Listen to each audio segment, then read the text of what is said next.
Welcome to the world of Siemens Voss digital locking systems. Today I'll be showing you the door monitoring cylinder, the first cylinder with fully integrated wireless door monitoring. What does a door monitoring system do? As part of your digital locking system, it provides you with a status overview of your doors whenever you require. Are doors open, closed, or locked? You will also receive a message if a door is open for too long. A standard digital locking cylinder always allows you to see who is authorized to use a door at particular times.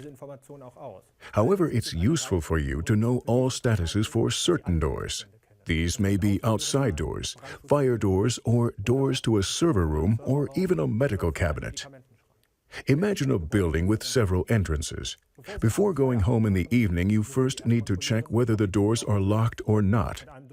A door monitoring cylinder allows you to quickly see on your door locking plan whether doors are open or locked. Fire doors must be closed at all times.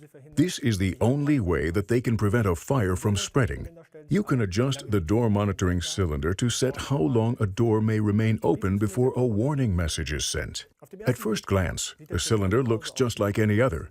But if we look at the fastening screw more closely, we can see the sensor inside which forwards the signal to the cylinder.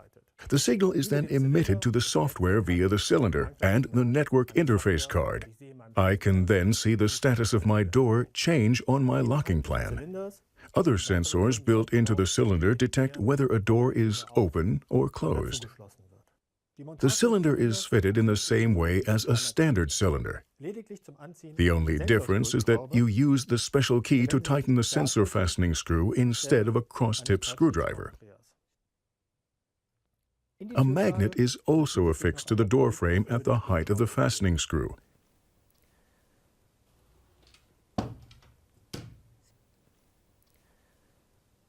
If the door is opened, I receive a message on the locking plan. The screw's magnetic field changes, and the change in status is forwarded. If I close and lock the door, the information is immediately displayed in the locking plan. I now determine how the cylinder is to behave in the configuration menu. First, I turn the polling interval down to 1 second, because people can open the door to a medical cabinet very quickly. Then I consider whether I want to receive a message if the door is open too long.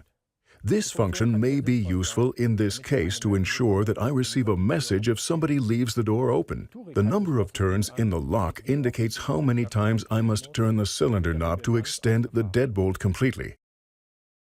In the case of an outside door with multi-point locking, I may need to turn the lock 2, 3, or 4 times before the deadbolt is fully extended.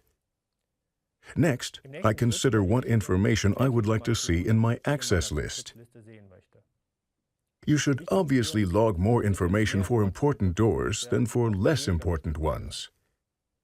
Finally, I decide whether I would like to receive the status immediately via the network or if I only want access to be logged. The door monitoring cylinder is then set up, ready for use. It took minimum effort to monitor your door to maximum effect.